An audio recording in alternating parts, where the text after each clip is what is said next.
Good morning, dear student. Welcome back to again online classes.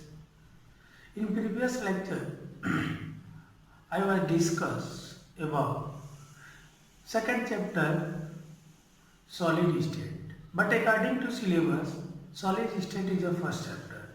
But I would taught first chapter is start solution. Then second chapter is solid state. Clear. जैसे कि according to syllabus हमारा solid state पहला chapter है, but हमने solution पहले पढ़ लिया था, इसलिए मैं सॉलिड स्टेट को दूसरा चैप्टर बोल रहा हूँ। क्लियर। हम लोग पीछे क्लासेज में सॉलिड स्टेट के इंट्रोडक्शन को पढ़ा था और उसमें मैंने बताया था कि सॉलिड सब्सटेंसेस को दो पार्ट में डिवाइड किया गया है on the basis of arranging consistent particles. Clear. कि सॉलिड को हम दो पार्ट में व्यवस्थित किए थे, एक पार्ट हमारा क्रिस्टलाइन सॉलिड होता है, दूसरा एमॉर्फस सॉलिड होता है। क्लियर। तो हम लोग अब ये समझेंगे कि क्रिस्टलाइन सॉलिड क्या होता है, एमॉर्फस सॉलिड क्या होता है। क्लियर। क्योंकि ये क्वेश्चन बार बार पूछा जाता है कि what's are difference between crystalline and amorphous solid. Clear.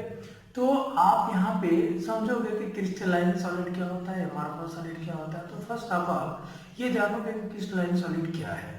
तो क्रिस्टलाइन सॉलिड क्या है कि जब किसी सॉलिड के जो कॉन्स्टेंट पार्टिकल्स हैं उनको अगर रेगुलरली एक पैटर्नली अगर व्यवस्थित कर देते हो तो हमारा क्या होता है, उससे बनने वाला जो सॉलिड होगा वो क्रिस्टलाइन सॉलिड होगा। क्लियर। लेकिन जब एमॉर्फस सॉलिड की बात आती है तो ठीक उसी constant particles atom molecules ion को अगर इरेगुलरली व्यवस्थित कर देते हो तो हमारा क्या कहलाता है, एमॉर्फस सॉलिड कहलाता है। इट मीन्स जब हम लोग कॉन्स्टेंट पार्टिकल्स को पैटर्नली या रेगुलरली व्यवस्थित कर देते हैं तो हमारा क्रिस्टलाइन सॉलिड हो जाता है। और जब उन्हीं एटम मॉलिक्यूल्स और आयन को इरेगुलरली व्यवस्थित कर देते हैं या अनपैटर्न की व्यवस्था पहले करते हैं तो हमारा क्या कहलाता है, एमॉर्फस सॉलिड कहलाता है। क्लियर। जैसे अगर क्रिस्टलाइन सॉलिड का एग्जांपल ले लिया जाए तो सुक्रोज भी एक तरह का क्रिस्टलाइन सॉलिड है। क्लियर। आपका सोडियम क्लोराइड भी एक तरह का क्रिस्टलाइन सॉलिड है। क्लियर। वाटर भी एक तरह का क्रिस्टलाइन सॉलिड है। HF भी एक तरह का क्रिस्टलाइन सॉलिड है। क्लियर। H2 भी एक तरह का क्रिस्टलाइन सॉलिड है। सीजियम क्लोराइड भी एक तरह का क्रिस्टलाइन सॉलिड है। कार्बन ग्रेफाइट भी एक तरह का क्रिस्टलाइन सॉलिड है। बट अगर एमॉर्फस सॉलिड में आ जाओ तो रबर एक तरह का एमॉर्फस सॉलिड है, हमारा ग्लास क्वार्टर भी एक तरह का एमॉर्फस सॉलिड है। क्लियर। बता सकते हो ये सारे क्या एग्जांपल्स है किसके, एमॉर्फस सॉलिड के। क्लियर। अब हम लोग दोनों में डिफरेंस समझेंगे कि क्रिस्टलाइन सॉलिड और एमॉर्फस सॉलिड में डिफरेंट क्या है। क्लियर। जैसे अगर आप लोग को ये समझ में आ गया होगा कि क्रिस्टलाइन सॉलिड क्या होगा, क्रिस्टलाइन सॉलिड और एक सॉलिड क्या है, एमॉर्फस। ध्यान दीजिएगा क्या है, एमॉर्फस। नाम से क्लियर हो गया होगा, एमॉर्फस सॉलिड। क्लियर। तो अगर सबसे पहली चीज ये दोनों में अगर डिफरेंट बता रहा हूं तो सबसे पहला जो पॉइंट क्रिस्टलाइन सॉलिड का होगा इसका डिफिनेशन होगा कि when a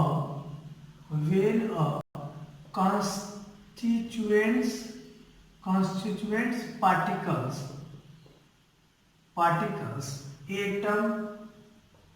atoms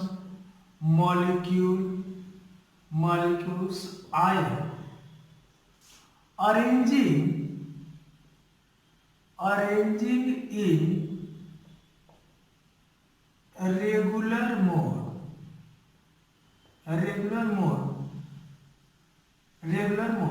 is known as क्या हुआ, क्रिस्टलाइन सॉलिड। क्या कहोगे, क्रिस्टलाइन सॉलिड। हमें लगता है क्लियर समझ में आ गया होगा। मीन्स कहने का कि जब जैसे मान लो ए बी को अरेंज कर रहे हो तो ए बी के बाद फिर ए बी ही है, फिर ए बी ही है, फिर ए बी ही है, दैट्स ओवर। ये क्या है, एक पैटर्नली अरेंजमेंट है पार्टिकल्स का। मान लो ए एटम बी एटम, ए एटम बी एटम, ए एटम बी एटम, ए एटम बी एटम, या मॉलिक्यूल्स यहाँ जो भी कर सकते हो। क्लियर। अगर इसको पैटर्नली अरेंज कर रहे हो और आपको समझ में आ रहा है कि ए बी के बाद फिर ए बी ही आएगा। क्लियर। या ए के बाद फिर बी ही आएगा, बी के बाद फिर क्या है, ए आएगा। ये क्या है, पैटर्नली। तो अगर कॉन्स्टेंट पार्टिकल्स को पैटर्नली व्यवस्थित करते हो तो हमारा क्या कहलाएगा, क्रिस्टलाइन सॉलिड कहलाएगा। क्लियर। दूसरा पॉइंट, इसके एग्जांपल अगर यहीं पे समझोगे तभी मैं बताया हूँ कि सोडियम क्लोराइड भी एक तरह का क्रिस्टलाइन सॉलिड है, सीजियम क्लोराइड भी एक तरह का क्रिस्टलाइन सॉलिड है, क्लियर। हाइड्रोजन गैस भी एक तरह का क्रिस्टलाइन सॉलिड है, सुक्रोज भी एक तरह का क्रिस्टलाइन सॉलिड है, clear. NaCl crystalline solid, water भी एक तरह का क्रिस्टलाइन सॉलिड है, ग्लास भी एक तरह का क्रिस्टलाइन सॉलिड है। एब्स्ट्रैक्ट ध्यान दीजिएगा, ग्लास क्वार्टर हमारा अमोर्फस सॉलिड है, लेकिन ग्लास क्या है, क्रिस्टलाइन सॉलिड है, क्लियर। समझ में आ गया होगा। अब जब इसको अगर देखोगे तो यहाँ पे पहला पॉइंट ये कहता है कि जब वेन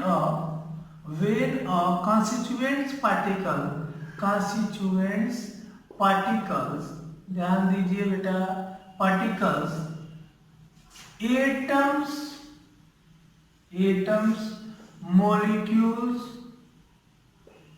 आयंस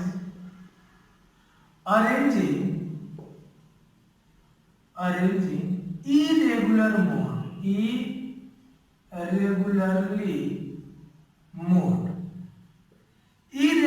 mode या नॉन पैटर्न या कह सकते हो, और नॉन पैटर्न ये क्या है, ये पैटर्नली अरेंजमेंट है, और ये क्या है, नॉन पैटर्न। जैसे मान लो सपोज दैट ABCD, अब इसके बाद फिर ABCD आएगा या EF आ जाएगा, कोई क्लियर नहीं है, मतलब इसका पैटर्न क्लियर नहीं। ABCD के बाद क्या आ जाएगा, मतलब रिपीट नहीं करना, एक बाद B आ जाएगा, C के बाद D के बाद क्या आ जाएगा, कोई यहाँ पे एब्सोल्यूट पैटर्न नहीं है, क्लियर। तो ये हमारा किस तरह का सॉलिड बनेगा, एमआरएफएस सॉलिड बनेगा। क्या बनेगा, एमआरएफएस सॉलिड बनेगा, क्लियर। अगर इसको एग्जांपल से आप समझते हो, एमआरएफएस सॉलिड का एग्जांपल हमारा क्या हो जाएगा, रबर हो जाएगा। क्या हो जाएगा, रबर हो जाएगा। दूसरा एग्जांपल क्या हो जाएगा, ग्लास क्वार्टर्स हो जाएगा। Glass quarters etcetera is example of amorphous solid, clear.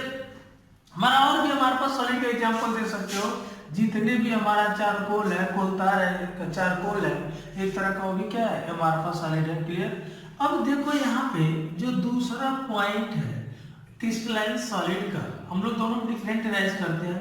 दूसरा पॉइंट क्रिस्टलाइन सॉलिड का ये कहता है कि क्रिस्टलाइन सॉलिड रिजिड, एमआरएफएस सॉलिड क्या होता है, रिजिड नहीं होता, उसमें फ्लूइडिटी होती है, बट इसमें फ्लूइडिटी नहीं होती है, क्लियर। तो दूसरा पॉइंट लिख देंगे द शार्प मेल्टिंग पॉइंट। क्या कर सकते हैं, शार्प मेल्टिंग पॉइंट। जो क्रिस्टलाइन सॉलिड होते हैं उनकी मेल्टिंग पॉइंट शार्प होती है। मेल्टिंग पॉइंट शार्प होने का मतलब कि हर क्रिस्टलाइन सॉलिड की एक डेफिनेट मेल्टिंग पॉइंट होता है, क्लियर। इसका जो दूसरा पॉइंट होगा, दिस ऐसे लिख सकते हो, it does not sharp melting point, मतलब आप कह सकते हो कि हमारे पास सॉलिड का मेल्टिंग पॉइंट शार्प नहीं होता है, क्लियर। अगर जैसे मान लो अगर इसका कूलिंग कर्व देखते हैं तो जो क्रिस्टलाइन सॉलिड का जो कूलिंग कर्व है वो हमारा स्मूथली नहीं होता है, लेकिन जब एमआरएफएस सॉलिड का हम लोग देखते हैं कूलिंग कर्व तो हमारा क्या होता है, एक स्मूथली होता है, विदाउट ब्रेक वो डाउन हो जाता है, क्लियर। मींस टाइम बढ़ने के साथ साथ तो डिक्रीज कर जाता है। लेकिन क्रिस्टलाइन सॉलिड का जो हमारा कूलिंग कर्व ये हमको बताता है कि जो क्रिस्टलाइन सॉलिड होते हैं वो कूल हमारा डायरेक्टली नहीं होते हैं, उनके जो स्मूथली क्या होता है, उनका जो कूलिंग कर्व है ब्रेक होके पहले लिक्विड से हमारा सॉलिडिफाइड होगा ये कांस्टेंट टेंपरेचर पे, फिर वहां से क्या होगा, सॉलिड होगा, क्लियर। जैसे अगर मान लो क्रिस्टलाइन सॉलिड का अगर कूलिंग कर्व हम लोग बता दें यहाँ पे कूलिंग कर्व, तो अगर कूलिंग कर्व से आप इसको समझोगे, मान लो ये हमारा टेम्परेचर टाइम है, सॉरी एक्स एक्सिस को क्या रिप्रेजेंट कर रहा है, टाइम, और वाई एक्सिस को क्या रिप्रेजेंट कर रहा है, टेम्परेचर। क्या रिप्रेजेंट कर रहा है, टेम्परेचर, क्लियर। तो टेम्परेचर के रिस्पेक्ट में मान लो पहले लिक्विड था यहाँ से यहाँ तक ए से बी, क्लियर। ए से बी में लिक्विड स्टेट में था, क्लियर। देखो यहाँ टेम्परेचर जैसे डाउन हो पहले लिक्विडिफाइड होकर फिर यहाँ पे बी से सी हमारा क्या होगा, सॉलिडिफाइड होगा, सॉलिडिफिकेशन या सॉलिडिफाइड मींस इस बी से सी पर एक कांस्टेंट रह रहा है विद टाइम, क्लियर। अब फिर यहाँ से सी से जब डी पे आएगा तो यहाँ पे क्या बन जाएगा, एक सॉलिड बन जाएगा, क्लियर। लेकिन जब यहाँ से अगर हम इसका कूलिंग कर्व देखते हैं, किसका, स्मूथली कर्व होता है इसका, स्मूथली नॉट ब्रेक, ये हमारा क्या टाइम है और ये क्या टेम्परेचर है। तो इसका स्मूथली डिक्रीज होता है, मीन्स टाइम के साथ साथ जैसे जैसे टाइम बढ़ेगा हमारा टेम्परेचर क्या हो रहा है, डिक्रीज कर रहा है। देख रहे हो, पहले टेम्परेचर यहाँ पे था तो टाइम यहाँ पे था, अब हमारा जैसे टाइम के साथ साथ हमारा टेम्परेचर क्या हो रहा है, कम हो रहा है। इट मीन्स ये कह सकते हो कि जैसे जैसे टाइम इंक्रीज कर रहा है टेम्परेचर डिक्रीज कर रहा है। तो आप कह सकते हो कि हमारे पास सॉलिड का जो कूलिंग कर्व है टेम्परेचर की क्या है, इनवर्सली है। बट इसमें हमारा क्या होता है, there are not smooth, it is there are break हो रहा है। देखो पहले यहाँ पे से बी पे गया, फिर बी से सी पे कांस्टेंट था, फिर सी से डी पे गया। क्लियर, बता सकते हो, क्लियर। अब जो तीसरा पॉइंट हमारा होता है, आप लोग कहते हो कि क्रिस्टलाइन सॉलिड, या ऐसे जानोगे crystalline solid or solids or true solid. True solid मतलब जो क्रिस्टलाइन सॉलिड होते हैं वो ट्रू सॉलिड होते हैं। क्लियर। और लेकिन जो तीसरा पॉइंट हमारे एमार्फस का होता है, कहता है कि amorphous solid is a pseudo solid. ये क्या होता है, सूडो सॉलिड। ध्यान दीजिएगा कि एमार्फस सॉलिड हमारा सूडो सॉलिड होता है। इसीलिए हम लोग कहते हैं कि ग्लास जो एक तरह का क्या है, सुपर कूल्ड लिक्विड है। ग्लास क्या कहते हो, सुपर कूल्ड लिक्विड है, क्योंकि उसके जो एमार्फस सॉलिड के अंदर फ्लूइडिटी नेचर होती है, बट हमारा क्या क्रिस्टलाइन सॉलिड के अंदर हमारा फ्लूइडिटी नेचर नहीं होता है। क्लियर। जैसे अगर आपको कह दिया जाए क्रिस्टलाइन सॉलिड का जो नेक्स्ट पॉइंट है, ध्यान दीजिए आप लोग कि अगर आपसे कह दे कि क्रिस्टलाइन सॉलिड का नेक्स्ट पॉइंट क्या है, तो आप कहते हो कि क्रिस्टलाइन सॉलिड को अगर हम लोग क्या करते हैं, undergo cleavage then smooth surface, smooth and regular surface. अगर हम लोग क्या करते हैं, पूर्ण रूप से किसी क्रिस्टलाइन सॉलिड को काट देते हैं या क्लीवेज करते हैं, तो उसका जो सरफेस हमको मिलता है वो क्या मिलता है, स्मूथ मिलता है। उसका सरफेस क्या मिलता है, स्मूथ मिलता है। क्लियर। तो आप यहाँ पे कह सकते हो कि the undergo cleavage smooth, the undergo smooth, undergo cleavage smooth and regular surface। Clear. ये लाइन समझ में आ रहा होगा कि जब किसी क्रिस्टलाइन सॉलिड को आप क्लीवेज कर रहे हो तो उसका जो सरफेस या तो स्मूथ मिलेगा नहीं तो रेगुलर मिलेगा। लेकिन यहाँ पे क्या होगा, ध्यान दीजिएगा, यहाँ पे क्या होगा, द अंडर को cleavage, the under goes cleavage, the undergo cleavage not, the undergo cleavage not smooth and regular surface, clear. Means कर रहा है कि जो एमार्फस सॉलिड है अगर उसको क्लीवेज कर रहे हो तो उसका सरफेस हमारा ना तो रेगुलर मिलेगा ना ही स्मूथ होगा। क्लियर। जो नेक्स्ट पॉइंट है हमारा इसका किसका, क्रिस्टलाइन सॉलिड का। क्रिस्टलाइन सॉलिड कहते हैं हम लोग की एक तरह का क्या है, एक तरह का दो लेटेंट हीट ऑफ फ्यूजन हमारा इसका डेफिनिट होता है। तो कह सकते हो कि definite latent heat of fusion, latent heat of fusion मतलब जो क्रिस्टलाइन सॉलिड होते हैं उनका हीट ऑफ फ्यूजन हमारा क्या होता है, डेफिनेट होता है। क्लियर। और ये सॉलिड से लिक्विड में कन्वर्ट हो जाते हैं, बट ये हमारा लिक्विड और गैस ही इनका कॉन्स्टिट्यूएंट्स होता है। क्लियर। फिर तीसरा पॉइंट, इसका जो पॉइंट है ये क्या है, non definite latent heat of fusion, not definite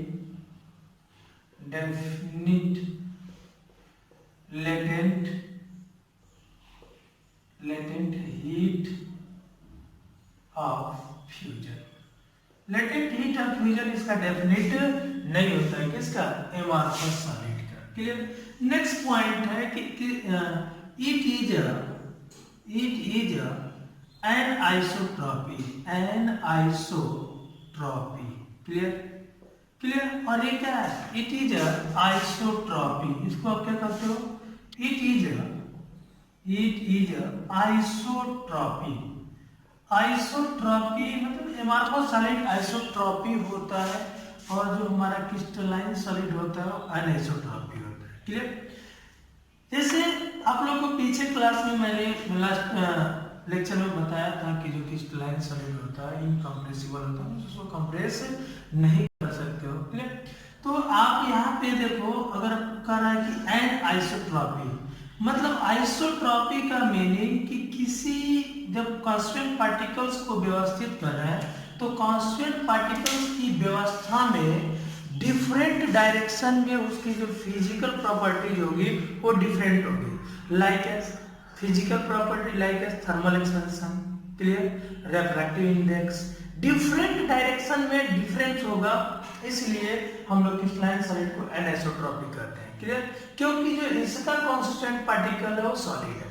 लेकिन जब आइसोट्रॉपी हम लोग करते हैं अमार्फस सॉलिड का, क्योंकि इनका जो कांस्टेंट पार्टिकल्स है मोस्ट ऑफ देम लिक्विड या गैस होगा, और आप जानते हो कि लिक्विड और गैस पार्टिकल्स की जो अरेंजमेंट है वो रेंडमली या क्या होता है, डिसऑर्डरनेस होता है। क्लियर। तो हर डायरेक्शन में उनके जो पार्टिकल्स होते हैं वो यूनिफॉर्मली सेम होते हैं, इसलिए सेम डायरेक्शन में या डिफरेंट डायरेक्शन में उनके जो फिजिकल एक्टिविटी, रिफ्रैक्टिव इंडेक्स, हमारा refractive index, electrical resistance, thermal expansion, सारा क्या होता है, सेम होता है। इसलिए हम लोग जो एमार्फस सॉलिड होता है उसको क्या कहते हैं, आइसोट्रॉपी कहते हैं। क्या कहते हैं, आइसोट्रॉपी कहते हैं। क्लियर। आई मीन हमें लग रहा है कि एनिसोट्रॉपी और आइसोट्रॉपी आपको समझ में आ गया होगा, बट ध्यान दीजिएगा, ये कई बार पूछा जाता है कि what's are difference between anisotropy and isotropy, तो आपको यही से समझना है कि डिफरेंट डायरेक्शन में फिजिकल प्रॉपर्टीज क्या होती है, डिफरेंट होती है, बट आइसोट्रॉपी हमारा क्या होता है, डिफरेंट डायरेक्शन में हमारी physical property like as refractive index, thermal expansion different नहीं होता है। क्लियर।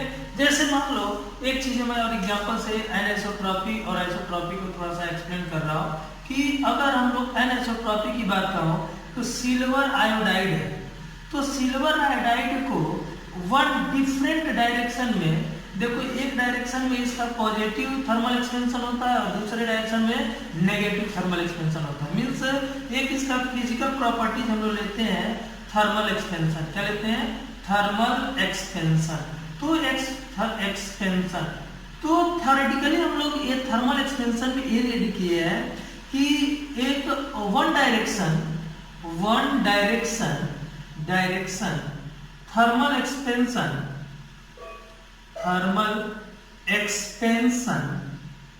क्या हो रहा है, इंक्रीज पॉजिटिव, थर्मल एक्सपेंशन क्या हो रहा है, positive, and another direction thermal expansion क्या होगा, नेगेटिव होगा। क्लियर हो गया कि सिल्वर आयोडाइड एक तरह का क्रिस्टलाइन सॉलिड है और दो अलग अलग डायरेक्शन में, एक में पॉजिटिव एक्सपेंशन हो रहा है, नेगेटिव थर्मल एक्सपेंशन का मतलब इसमें बढ़ रहा है, इसमें घट रहा है। क्लियर, बता सकते हो। और ये बताया कि क्यों ये आइसोट्रॉपी हो जाता है, क्योंकि लिक्विड और गैस हमारा कांस्टेंट पार्टिकल्स होते हैं और वो रेंडमली डिस्ट्रीब्यूट्स होते हैं यूनिफॉर्मली, इसलिए हर डायरेक्शन में उनके सेम पार्टिकल्स होते हैं और उन सेम पार्टिकल्स होने की वजह से सारे डायरेक्शन में उनकी फिजिकल प्रॉपर्टीज क्या होती है, सेम होती है। इसलिए एमार्फस सॉलिड को हम लोग क्या कहते हैं, आइसोट्रॉपी कहते हैं। एमार्फस सॉलिड को क्या कहते हैं, आइसोट्रॉपी कहते हैं। क्लियर, आई मीन आप लोगों को समझ में आ गया होगा। और दूसरी चीज है कि अगर एक तरह से और कह दिया जाए कि एमार्फस सॉलिड और आइसोट्रॉपी ये कैसे डिफरेंस होता है, तो इसको अगर मान लो हम इस तरीके से पार्टिकल्स की व्यवस्था कर दें, मान लो ये हमारा पार्टिकल्स की व्यवस्था है, इस तरीके से अगर पार्टिकल्स की हम लोग व्यवस्था कर दें,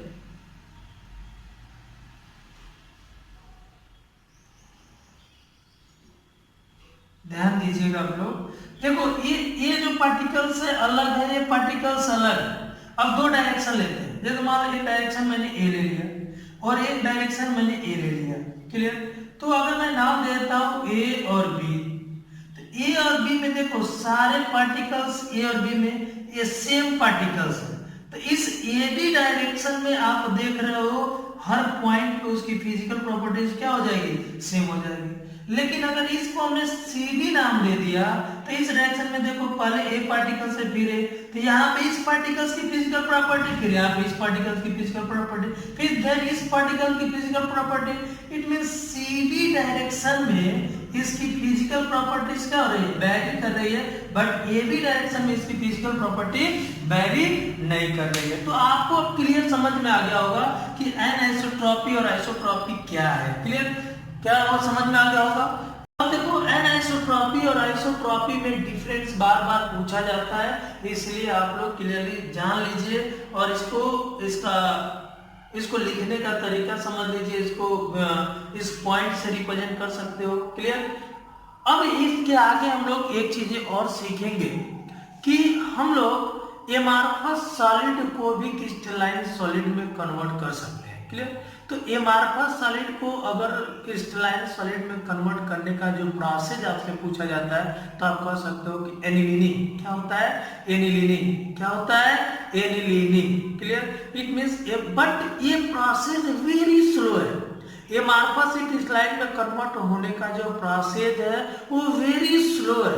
जैसे हम लोग कहते हैं कि जो ग्लास होता है वो हमारा पहले क्या होता है, फुली ट्रांसपेरेंट होता है, लेकिन धीरे धीरे जैसे जैसे ड्यूरेशन बीतता जाता है तो वो हमारा क्या होने लगता है, ट्रांसलूसेंट होने लगता है। ट्रांसलूसेंट होने का मतलब क्या होता है, अभी मैं बताऊं कि एमार्फस सॉलिड हमारा फ्लूइडिटी नेचर शो करता है, बट क्रिस्टलाइन सॉलिड हमारा फ्लूइडिटी नेचर शो नहीं करता है। चाहो तो आप एक पॉइंट में इंक्लूड भी कर सकते हो कि amorphous solid it can not show fluidity nature. यहां पे लिख सकते हो it can't show fluidity nature. ठीक, नेचर, बट यहां पे लिख सकते हो it can show fluidity characteristics. इसमें लिख सकते हो it can show fluidity characteristics. Clear, बता सकते हो। तो हम लोग जब ट्रांबी में बताया कि जो ग्लास होता है वो हमारा फुली ट्रांसपेरेंट होता है, लेकिन जैसे जैसे ड्यूरेशन होने लगता है तो ट्रांसलूसेंट होने लगता है।